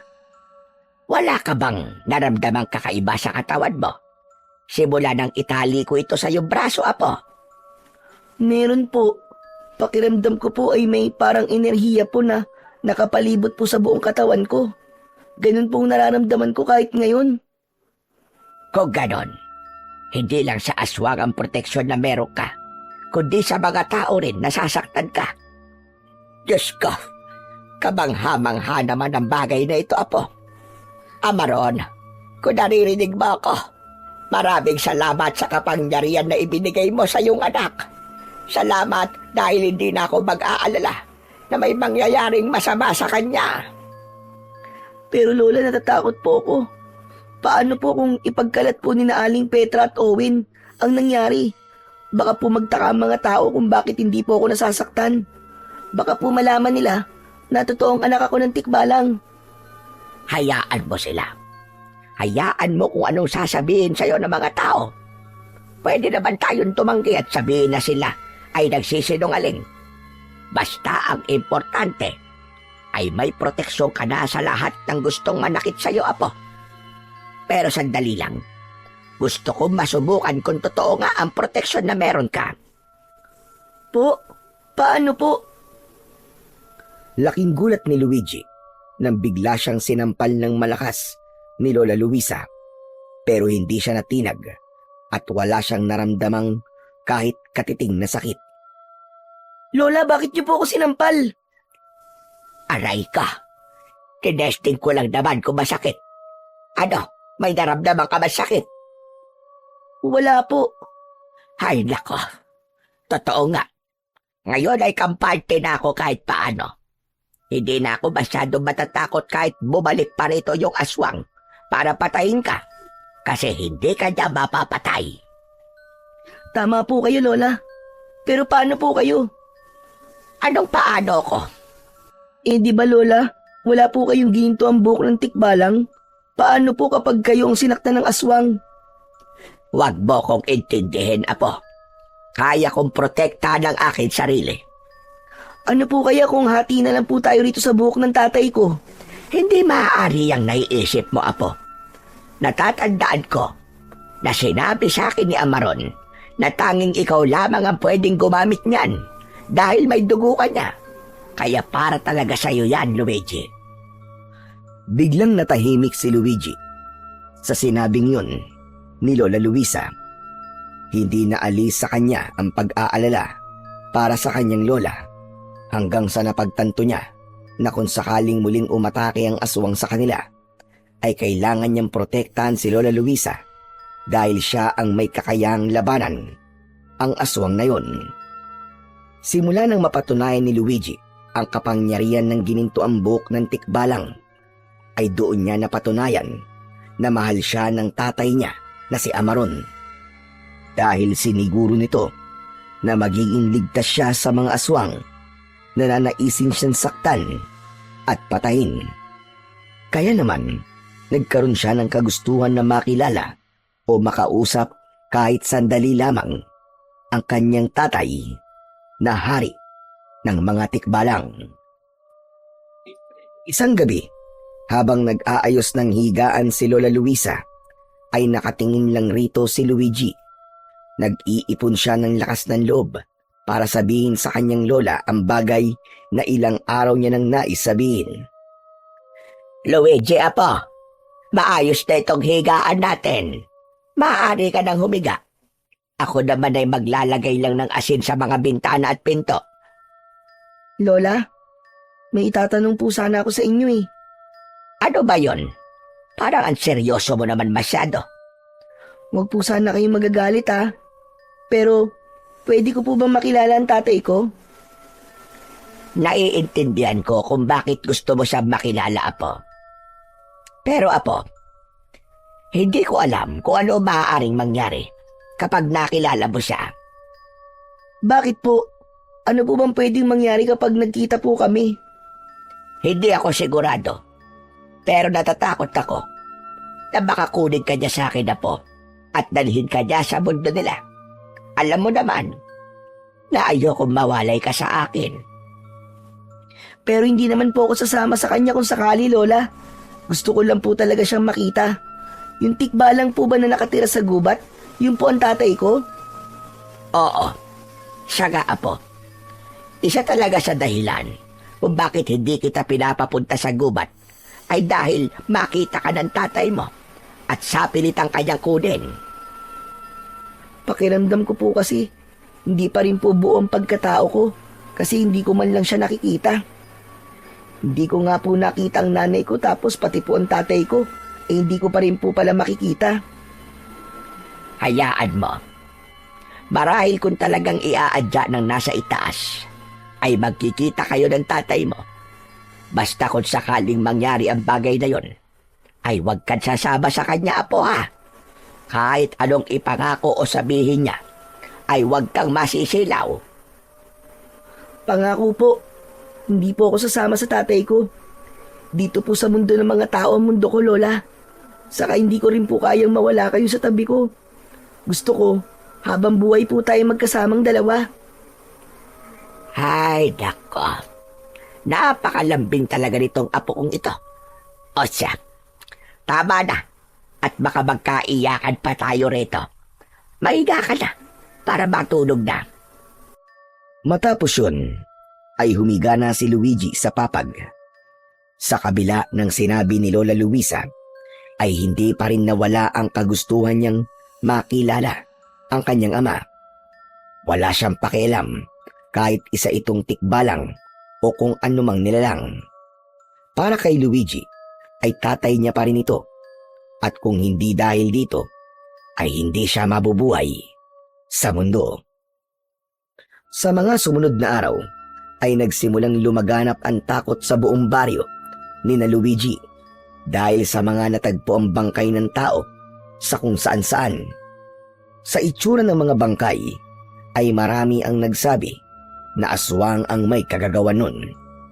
Dahil sa mga insidenteng yun, ay naging maingat na ang lahat. Wala nang lumalabas ng bahay kapag sumasapit na ang dilim. Ang dating payapang baryo ay napalitan ng katahimikan na puno ng pangamba at kilabot. Isang umaga, habang nagwawalis si Luigi sa harapan ng kanilang bahay, ay biglang dumating si Narciso. Kuya, ang tagal mong di nagpakita. Saan ka pala nagpunta? Sa Maynila. Tinignan ko kasi yung negosyo ko. Oo nga pala, nasan si Lola Luisa? Wala siya rito eh. Nagtitinda ng biko. Ganun ba? Ano palang bago rito sa baryo natin? Marami kuya. Alam mo bang marami-rami nang napapatay yung aswang? Halos gabi-gabi na po siyang umaatake. Kaya bago pa po gumabi ay wala na pong lumalabas na tao. Grabe. Nakakatakot naman yung sinabi mo. Sana'y mahuli at mapatay na ang aswang na yun para bumalik na ang katahimikan sa lugar na to. Teka, ano yan nakalagay sa braso mo? Buhok ba yan? Wala to kuya. Anong wala? Ngayon ko lang nakitang may suit ka ng ganyan ah. Ano ba talaga yan? Hindi muna nagsalita si Luigi. Inisip niya kung dapat ba niyang sabihin kay Narciso ang tungkol sa ginintoang buhok ng tikbalang. Wala lang to talaga kuya. Ibinigay lang sa akin to ni Lola pero hindi ko alam kung para saan. Mukhang magandang pulseras naman at kakaiba. Kaya hindi ko po hinuhubad. Ganun ba? Akala ko kasi kung ano na yan eh. Kakaibang pulseras nga yung suit mo. O siya, uuwi na pala muna ako. Dumaan lang talaga ako rito sa inyo para ipaalam na nakabalik na ako. Sige po, sasabihin ko na lang po kay Lola na nandito ka na po ulit. Ay teka, sandali lang. Pwede bang hubarin mo ang pulseras na yan? Gusto ko lang hawakan. Kuya, pasensya ka na. Pero ang sabi kasi ni Lola, wag ko daw itong hubarin. Mahirap daw kasi itong ibalik eh. Okay. Hindi na kita pipilitin. Naiintindihan ko naman. Pasensya ka na talaga, kuya. Nakangiting tumango si Narciso. Sa kayon umalis. Ipinagpatuloy ni Luigi ang kanyang ginagawa, pero bigla siyang natigilan nang kinabahan siya sa dahilang hindi niya alam. Napahinto siya sa pagwawalis at sa paglinga niya ay nakita niya si Narciso na nakatayo sa hindi kalayuan. Matiim yung nakatingin sa kanya. Kumaway si Narciso sa kanya at gumanti siya ng kaway dito. Matapos yun ay muling nagpatuloy sa paglalakad si Narciso. Nagtaka si Luigi sa ginawang yun ni Narciso. Tila may kakaiba rito na hindi niya matukoy kung ano. Nang nakauwi na si Lola Luisa, ay agad itong sinalubong ni Luigi. Inabot ni Lola Luisa kay Luigi ang pasalubong nitong banana Q. Pagdating nila sa loob ng kanilang bahay, ay doon naalala ni Luigi ang dapat niyang sabihin sa kanyang lola. Ay, oo nga po pala, Lola. Nandito na po ulit si Kuya Narciso sa baryo natin. Dumaan po siya rito kanina habang nagtitinda po kayo. Ang sabi po niya, galing siya sa Maynila kasi tinignan niya po yung negosyo niya ron. Kaya pala ilang araw na siyang hindi nagpupunta rito dahil nasa Maynila siya ng mga nakaraang araw. Pero mukhang hindi maganda ang pagbabalik niya rito dahil sa pag-atake ng aswang dito sa ating baryo ngayon. Kaya nga po, Lola dapat pala hindi na muna siya bumalik. Pero Lola, may naisip lang po ako. Ano po kaya kung labanan ko po yung aswang? Magilagit. Ano ba yung sinasabi mo, bata ka? Bakit bigla mong naisip ang ganyang bagay? Hindi po ba may proteksyon po ako mula sa gininto ang buhok ng tikbalang? Hindi po ako nasasaktan. Ibig sabihin, meron din po akong kakayahan na makipaglaban dun sa aswang. Nag-aalala na po kasi ako sa mga tao rito sa baryo natin. Hindi po natin alam kung sino po ang susunod na papatayin ng aswang na yon. Habang hindi po kasi namamatay yung aswang na yon, paniguradong madadagdagan at madadagdagan pa po ang mga biktima niya. Tama ka naman sa sinabi mo. Pero hindi ibig sabihin na may proteksyon ka sa mga aswang o kahit anong klase ng nilalang na mananakit sa'yo, ay ikaw nang makikipaglaban sa aswang, apo. Hindi ako pumapayag, Luigi. At bilang lola mo, gusto ko na sundin mo ako. Paliwanag. Pero Lola, hindi niyo po ba naisip na baka kaya ibinigay po ni tatay sa akin ang gininto ang buhok ng tikbalang ay alam niya po na mangyayari ang lahat ng to? Na hindi lang ako ang dapat na proteksyonan ng gininto ang buhok, kundi ang buong baryo. Wala na pero. Hindi ako sangayon sa gusto mong magyari, Luigi. Huwag mo't subukan suwayin ako dahil talagang magagalit ako sa'yo ng todo. Nagkakaintindihan ba tayo? Napayuko si Luigi at hindi niya agad nasagot ang kanyang lola Luisa. Ano, Luigi? Nagkakaintindihan ba tayo? Sumagot ka. Opo, Lola. Susundin ko po kayo. Pinapataas mong high blood ko sa pinagsasasabi mong bata ka. Grabe ka, Lola. May high blood ka na. May pinapataas pa talaga. Ay, wala kang pakialam. Oo nga pala. Marami-raming biko ang natira sa mga paninda ko.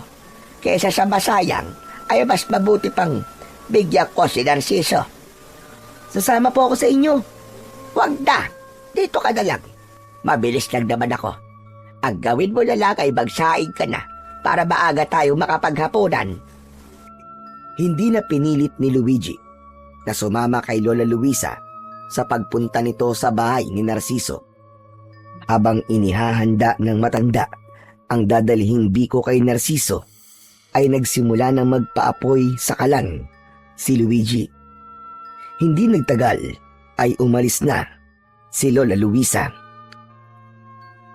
Muling pinag-isipan ni Luigi ang nangyayari sa kanilang baryo at ang kagustuhan niyang harapin ang aswang.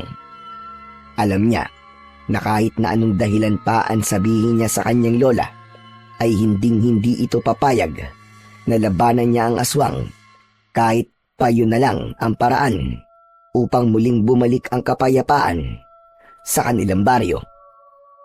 Unti-unti nang kumakalat ang dilim sa buong paligid.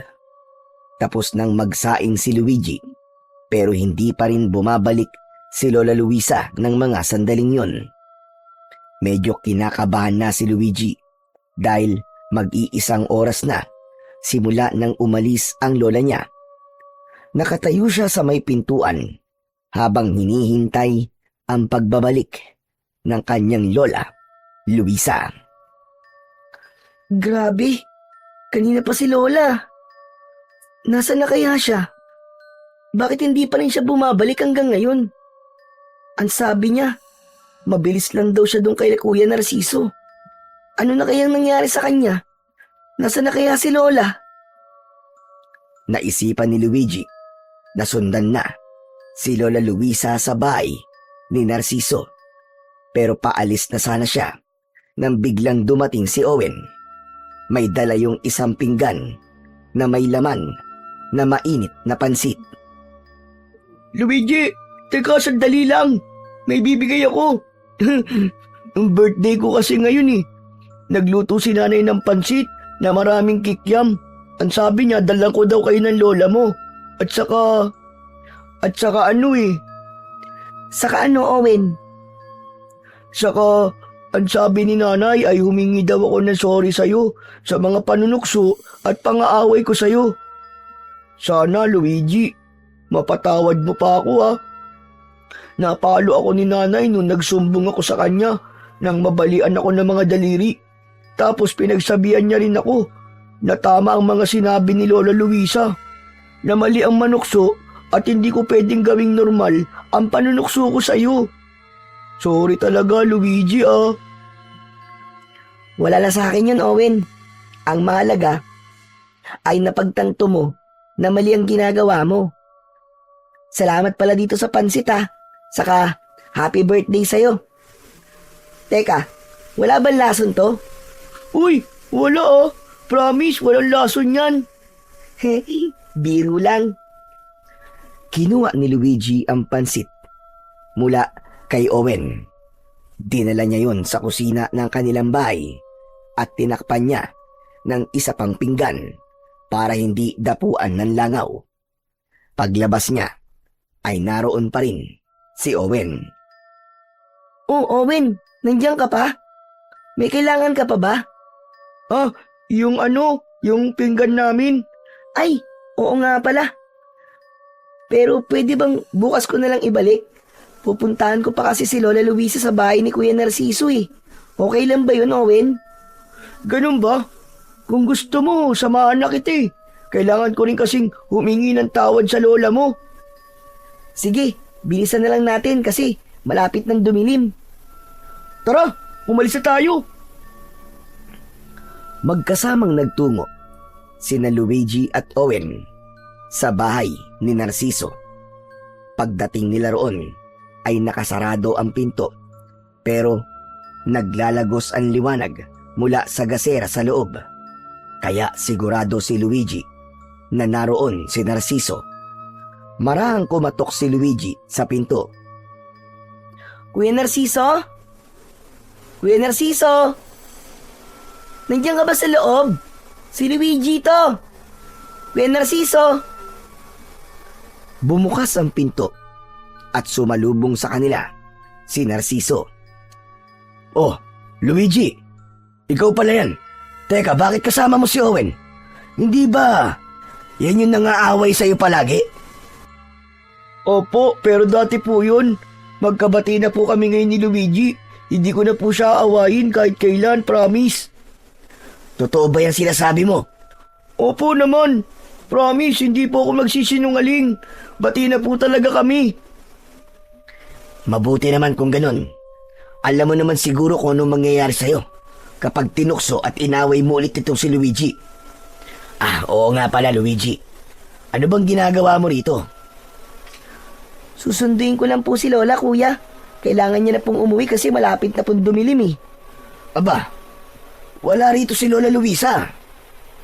Pero hindi po ba't pumunta po siya rito kanina? Oo nga, may dala siyang biko. Ang sabi niya marami raw natira sa paninda niya, kaya binigyan niya ako. Pero umalis din siya kagad. Wala, wala pa rin siya sa bahay namin, kuya eh. Saan naman kaya pumunta si Lola? Alam naman niyang may aswang kapag gabi tapos nagpapagabi pa siya sa daan. Baka naman nagkasalisi lang kayo. Ang mabuti pa ay umuwi ka na sa inyo. At baka naroon ng lola mo. Sige kuya, maraming salamat. Bagsak ang balikat na umalis si Luigi sa bahay ni Narciso. Bigla siyang kinabahan para sa kanyang lola Luisa. Nang makarating na siya sa bahay nila, ay nagpaalam na rin si Owen sa kanya. Umasa si Luigi na pagpasok niya ay naroon na si Lola Luisa, pero nabigo siya dahil wala pa rin doon ang matandang babae. Dahil doon ay mas lalong tumindi ang takot na kanyang nararamdaman. Walang nagawa si Luigi kundi ang umasang babalik din sa gabing yun si Lola Luisa. Ngunit sumapit na ang 8:00 ng gabi, pero wala pa ring Lola Luisa na bumalik sa kanilang bahay. Hindi na mapakali si Luigi. Palakad-lakad na siya. Hindi niya alam ang kanyang gagawin. Hindi rin maalis ang pag-aalala sa kanya dahil sa katotohanang may aswang na gumagala at pumapatay ng mga tao sa kanilang baryo tuwing gabi. Diyos ko, ano ba yan? Nasaan ka na ba, Lola Luisa? Sana naman ay okay ka lang kung nasan ka man ngayon. Sana umuwi ka na, Lola. Sana makauwi ka ng ligtas. Hanggang sa hindi na kinaya ni Luigi ang kanyang paghihintay.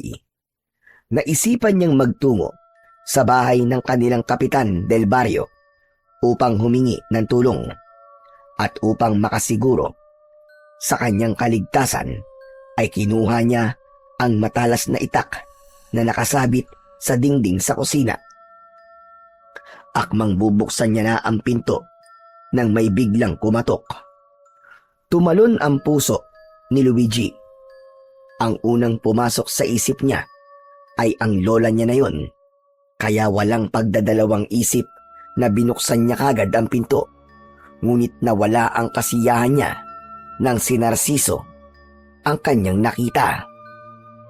Oh, ikaw pala yan, Kuya Narciso. Akala ko si Lola na eh. Kailangan mo sumama sa akin, Luigi. Alam ko kung nasa si Lola Luisa. Ano? Talaga? Nasaan siya, Kuya?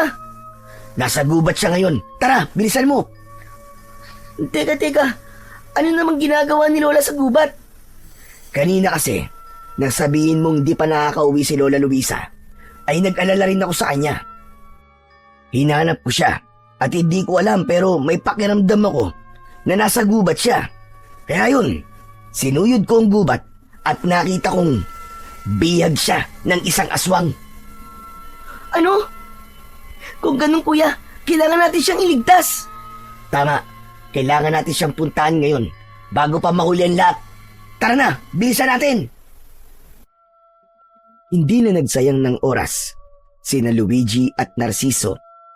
Agad silang nagtungo sa gubat. Mahigpit ang hawak ni Luigi sa kanyang itak, habang nasa unahan niya si Narciso. Pero Kuya, bakit naman bibihagin ng aswang si Lola? Di ba? Isipin mo. Sa totoo lang, ay hindi ko rin alam. Basta, nakita ko lang siya rito na nakatali sa isang puno habang may isang aswang sa tabi niya. Sana talaga hindi pa uli ang lahat. Sana ay maabutan pa nating buhay si Lola Luisa. Diyos ko, sana nga, Kuya. Hindi ko kayang mabuhay nang wala si Lola Luisa. Hindi siya pwedeng mamatay. Nang sandaling yon, ay biglang naisip ni Luigi ang dahilan ng pangyayaring yon. Napagtanto niya na kaya binihag ng aswang ang lola niya ay dahil sa kanya. Maaring buhay niya ang hihinging kapalit ng aswang na bumiyag sa kanyang Lola Luisa para sa kalayaan ng kanyang lola. Makalipas ang halos kalahating oras na paglalakad, ay huminto si Narciso. Hinawakan nito ang braso ni Luigi at nagtago sila sa likod ng isang malapad na puno. "Huwag kang maingay. Nandito na tayo. Tignan mo, dun. Naroon si Lola Luisa." Sinundan ng mga mata ni Luigi ang itinuturo ni Narciso. Labis ang awang lumukob kay Luigi nang makita niya ang kanyang Lola Luisa na patayong nakatali sa isang puno. Nakayuko ang matanda at mukhang nangihina na. May mga kahoy sa harapan nito na may nakasinding apoy. Yun ang nagsisilbing liwanag sa paligid. Kawawa naman ang lola ko. Kailangan natin siyang pakawalan at iligtas siya, kuya. Sandali lang. Huwag tayo magpapadalos-dalos. Baka nasa paligid lang yung aswang. Makiramdam na muna tayo. Pinigilan ni Luigi. Nalapitan agad si Lola Luisa. Sinunod niya si Narciso at nakiramdam sila sa kapaligiran. Napakatahimik ng kagubatan ng mga sandaling yun. Ang tanging naririnig nila ay ang manakanakang huni ng mga panggabing ibon. Sa tingin ko, ay wala sa paligid yung aswang. Kumilos na tayo, Luigi. Tara, bilisan natin. Sabay na lumabas sina Luigi at Narciso sa likod ng puno. Maraan silang naglakad sa kinaroroonan ni Lola Luisa. Malakas ang kaba ni Luigi habang patuloy siyang lumilinga sa paligid. Pakiramdam niya kasi, anumang sandali ay biglang magpapakita sa kanila ang aswang na bumiyag kay Lola Luisa. Biglang bumilis ang paglalakad ni Narciso, kaya nauna itong makalapit kay Lola Luisa na nakatali sa puno. Huminto muna si Luigi upang tignan ang buong paligid. Nais niyang makasiguro na wala roon ang aswang na maaaring biglang umatake sa kanila. Umangat ang muka ng matanda at nang makita nito si Narciso ay bigla itong sumigaw at nag-hysterical. Huwag mo akong sasaktan! Lumayo ka sa akin, maawa ka! Huwag mo akong sasaktan! Lola, si Kuya Narciso po yan. Hindi po kayo dapat matakot sa kanya, Lola. Luigi, apo. Diyos ko, anong ginagawa mo rito? Hindi ka dapat sumama kay Narciso. Umalis ka na! Umalis ka na, apo! Tumakbo ka! Si Narciso ay... Tumahimik ka! Hayaan mong ako ang magpakilala kay Luigi kung sino o ano talaga ako. Tumingin si Narciso kay Luigi habang may nakakatakot na ngisi sa mukha nito. Sa isang iglap ay nagbago ito ng anyo. Mula sa pagiging tao ay naging isa itong aswang. Bahagyang napaatras si Luigi sa labis na pagkabigla dahil sa nakakatakot nitong itsura. Teka, sandali. Kuya Narciso, anong ibig sabihin nito? Bakit? Paano ka naging aswang? Hindi mo pa rin ba nauunawaan? Matagal na akong aswang, Luigi. Sadyang nakipaglapit lang ako sa'yo upang mapatay kita. Magigid sa gabal ka sa aming mga aswang kapag ikaw ay nasa ustong edad na, dahil ang dugo mo ay pinaghalong dugo ng tao at ng tikbalang. Kaya habang bata ka pa, ay dapat ka nang mamatay. Kung ganon, nilinlang mo kami. Niloko mo kami ni Lola Luisa. Tama ka. Ginawa ko yun para makuha ko sa'yo ang gininto ang buhok ng tikbalang. Dahil alam ko na habang nasa katawan mo yan, ay walang kahit na sino ang makakapanakit sa'yo. Para kang bato. Kaya ngayon, bibigyan kita ng pagkakataon na iligtas ang buhay ng mahal mong lola. Huwag kang makinig sa kanya, Apo. Huwag mong alisin sa katawan mo ang gininto ang buhok ng tikbalang. Hayaan mo na ako mamatay, Apo. Wala na. Wala na ako, Apo. Masaya na ako sa mga nangyari sa aking buhay. Wala na akong hahanapin pa. Pero ikaw, napakabata mo pa para mawala sa mundong ito. Marami pang mangyayari sa iyong magagandang bagay, Apo. Tumikas ka na, iligtas mo na ang sarili mo, Apo. Pero Lola, hindi ko po kaya mabuhay nang wala po kayo. Kaya mo. Kaya mo, Apo. Naniniwala ako na kaya mo. Sige na. Umalis ka na rito. Tumakbo ka na. Manahimik kayong dalawa. At ikaw naman, tanda. Ayoko nang marinig ang boses mo. Dahil papatayin talaga kita. Wag! Wag, kuya. Wag mo sasaktan ang lola ko. Parang awa mo na. Wag mo siya sasaktan. Kung gusto mo mabuhay pa ang lola mo, ay sundin mo ang sasabihin ko sa'yo. Alisin mo sa katawan mo ang ginintuang buhok ng tikbalang. Sunugin mo yan sa apoy na nasa iyong harapan. Sige na, sunugin mo na. Luigi, Apo, wag. Sinabi ng tumahimik eh. Huwag mong ubusin ang pasensya ko, tanda. O ngayon, Luigi, kung gusto mong mabuhay pa ang lola mo, ay gawin mo na ang inuutos ko sa'yo. Bilisan mo na! Teka, sandali lang. Gusto ko munang makasiguro na hindi mo sasaktan si Lola kapag sinunod ko ang gusto mo mangyari. Matalino kang bata ka. Sige, hawak mo ang salita ko. Isa pa, wala ka ng ibang pagpipilian, kundi ang sundin ako dahil hawak ko ngayon ang buhay niyong dalawa. Hindi na nagdalawang isip si Luigi. Inalis na nga niya ang ginintoang buhok ng tikbalang na nakatali sa kanyang braso. Dahan-dahan siyang lumapit sa apoy at lumuluhang inilaglag niya yon sa apoy. Mabilis na nilamon ng apoy ang ginintoang buhok ng tikbalang na galing sa kanyang ama na hari ng mga tikbalang. Sa wakas, ngayong wala na sa'yo ang iyong proteksyon, maaari na kitang patayin at napakadali mo talagang linlangin.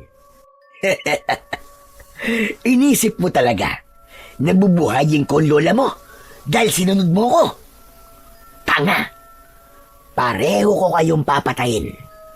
Pero uunahin muna kita, Luigi. Humanda ka na! Mabilis na humakbang ang aswang na si Narciso papunta kay Luigi. Ngunit bago pa ito tuluyang makalapit, ay biglang lumitaw sa harapan ni Luigi ang isang nilalang na may katawan ng isang tao pero ang ulo ay sa kabayo. Nanlaki bigla ang mga mata ni Luigi. Agad niyang naramdaman ang koneksyon nila ng tikbalang na yon. Teka, ikaw ba? Ikaw ba ang tatay ng batang yan? Totoo nga. Anak nga siya ng isang tikbalang. Pero kung inaakala mong matatakot ako sa'yo, ay nagkakamali ka, kabayo. Mabilis na tumakbo ang tikbalang papunta kay Narciso. Sinipa nito ang aswang at lumipad yun sa malayo. Habang abala sa laban ang dalawa, ay mabilis naman na nilapitan ni Luigi ang kanyang lola Luisa. Nanginginig ang kanyang mga kamay habang pinapakawalan niya at tinatanggal ang tali ng matanda. Lola! Si tatay po ba yun? Yung nagpakita pong tikbalang? Oo, apo. Siya nga ang iyong ama. Siya nga si Amaron. Nang mapalaya na ni Luigi ang kanyang lola Luisa, ay sabay silang nagtago sa likod ng isang makapal na ugat ng malaking puno. Hindi nila inalis ang tingin sa nagaganap na laban. Nakita nilang unti-unting napagod si Narciso, habang si Amaron ay patuloy na nagpapakita ng lakas nito na tila walang hangganan. Sumugod si Narciso sa tikbalang at sinalubong naman ito ni Amaron ng malakas na sipa. Tumilapon uli ang aswang at bumagsak ng ilang ulit na pasadsad sa lupa. Duguan na si Narciso at halos hindi na makagalaw. Dinampot ni Amaron ang isang sanga at buong puwersa nito yung itinarak sa leeg ng aswang. Sandali pang gumalaw ang katawan ni Narciso na parabang sinusubukan pa nitong lumaban, pero sa huli ay tuluyan na itong nalagutan ng hininga. Ligtas na tayo, Lola. Napatay na ni tatay ang aswang. Biglang tumingin ang tikbalang sa kanila. Imbis na matakot, ay pagkasabik ang naramdaman ni Luigi.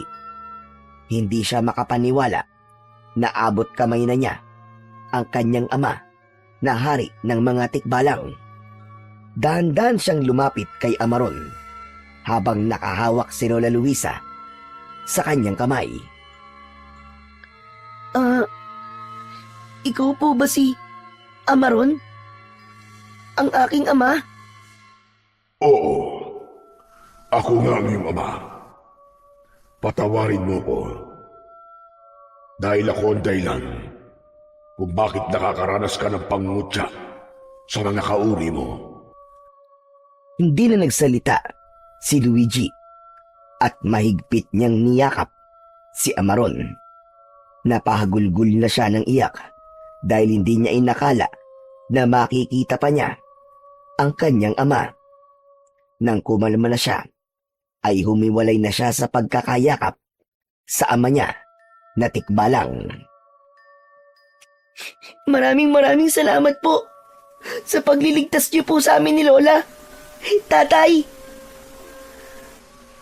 Hindi ko maaaring pabayaan ang aking anak at ang mahalagang tao sa kanya. Pero, tatay, gusto ko lang pong malaman. Kukunin niyo na po ba ako? Isasama niyo na po ba ako sa mundo niyo? Hindi, anak.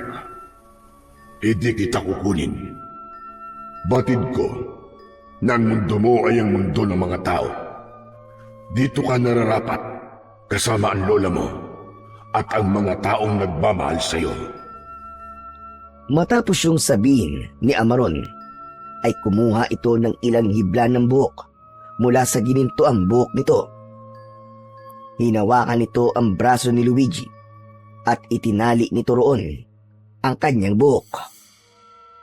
Dahil ako na ang nagtali nito sa iyo, ay hindi na ito maaalis sa iyong katawan. Wala nang apoy ang kaya itong sunugin. Ito ang iyong panibagong proteksyon, anak. Gamitin mo ito kung may kasamaan pa darating. At tandaan mo, Luigi, anak, darating ang araw na lalabas ang kakaibang kakayahan na taglay mo bilang ikaw ay aking anak. Hindi na ako makapaghintay na masaksihan ang kabayanihang gagawin mo sa hinaharap, aking anak. Humakbang paatras si Amaron at unti-unti itong naglaw sa kadiliman ng gubat. Naiwan si Luigi na luhaan sa tabi ni Lola Luisa, pero masaya siya dahil sa wakas ay nakausap na niya ang kanyang tatay na isang hari ng mga tikbalang. Mula nang mamatay si Narciso ay tuluyan ng tumigil ang pag-atake ng aswang sa buong baryo. Ngunit sa kabila ng lahat, inilihim pa rin ni na Luigi at Lola Luisa ang katotohanan tungkol sa pinagmulan ng apo niyang si Luigi. Alam nilang hindi pa handa ang baryo nila na tanggapin ang ideya na si Luigi ay totoong anak talaga ng isang tikbalang. At sa mga lumipas na mga araw, ay hindi na maikubli ni Luigi ang pananabik sa pagsapit ng araw na tumungtong na siya sa edad kung saan lalabas ang kanyang kakaibang kakayahan. Napagtanto niya rin na hindi mahalaga kung saan siya nanggaling o ano o kung sino ang kanyang mga magulang. Ang pinakamahalaga ay ang pagpili niya sa kabutihan kahit pa hindi naging mabuti sa kanya noon ang mundo at ang ilang mga taong nakapaligid sa kanya. Para sa kanya, ang kabutihan ang dapat na maghari sa mundo.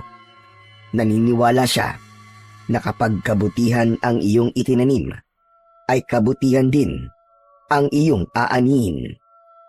At nakahanda si Luigi sa anumang uri ng aswang na nagbabadyang sumalakay sa kanilang baryo. Hindi niya hahayaan na may aswang na mananakit pang muli sa kanyang lola at sa kanyang mga kababaryo. Nakahanda siyang ipagtanggol ang lahat bilang anak ng hari ng mga tikbalang para sa katahimikan at ikakapayapa ng lahat.